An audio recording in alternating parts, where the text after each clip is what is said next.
अपनी तौर पे सबको बनेगा भाई, सबको बनेगा यार कुछ नहीं होता। माफी देनी है, कोई ना बोलेगा। आइंदा एहतियात करे क्योंकि भी ਜਿਹੜੀ ਅੱਜਕੱਲ ਕੈਮਰੇ ਦੀ ਅੱਖ ਹੈ सारा ने कुकुन दिखाना भाई, जज आए हैं ऐसे।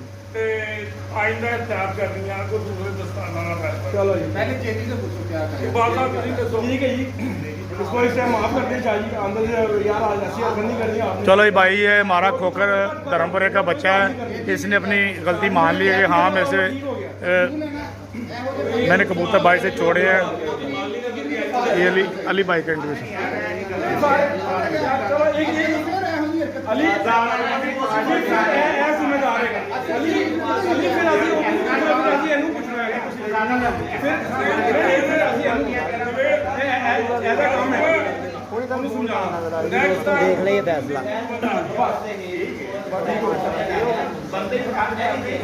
ਅੱਛਾ ਜੀ, ਗੱਲ ਛਾਜੀ ਹੈਗੀ ਏ ਬੇਟਾ ਜੀ, ਗੱਲ ਸੁਣੋ, ਤੁਸੀਂ ਇਕਰਾਰ ਕਰ ਲਿਆ ਕਿ ਤੁਹਾਡੇ ਕੋਲ ਗਲਤੀ ਹੋਈ ਹੈ, ਤੁਸੀਂ ਕਬੂਤਰ ਬਾਹਰੋਂ ਛੱਡੇ ਜਾਂ ਅੰਦਰ ਗਲਤੀ, ਲੇਕਿਨ ਇਹ ਸੀਜ਼ਨ ਪੂਰਾ ਤੁਹਾਡੇ ਤੇ ਪਾਬੰਦੀ ਹੈਗੀ। नेक्स्ट सीजन अगर है नहीं जी अली भाई, एक सीजन की पाबंदी है भाई।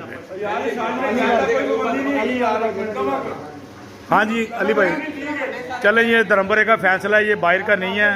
वो बच्चे ने गलती इकरार कर लिया कि हाँ मेरे से गलती हुई है, नेक्स्ट मुझे माफ़ी दे दें। अल्लाह दा ये जो भी इधर कप जेड़ा भी कप उड़ाता ना धर्मपुरे च, बड़ा मेहरबानी इस बच्चे की एंट्री लवे यार। इंसानों को गलती हो जाती है तो अल्लाह की ज़ात भी माफ़ कर दी, तो वो फिर बच्चा यार कोई गल नहीं, पहली दफ़ा उठे कि उन्होंने शौक है सी। लेकिन जी बोले बेटा बोले। ये सब दोस्तों का प्यार है, मैं एडमिट करता हूँ इस चीज़ को। मैं रात को एडमिट कर चुका था। बात तो क्या, मेरा जो मकसद था, मेरा नाम मकसद है कबूतरबाजी का, ये मेरे साथ बैठे हैं, मैं शर्मिंदा हूँ, उनको गिल्टी फील हुआ मेरी वजह से।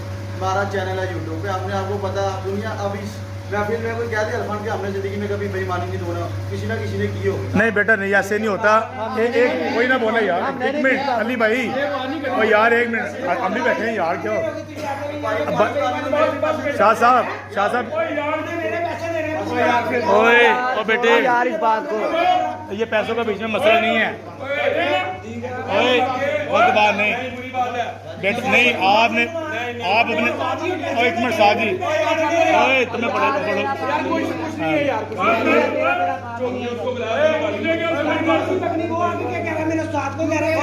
यार, तुम्हारा साहब हमारा भाई नहीं है यार काम नहीं बनता यार, खामोश हो जाए।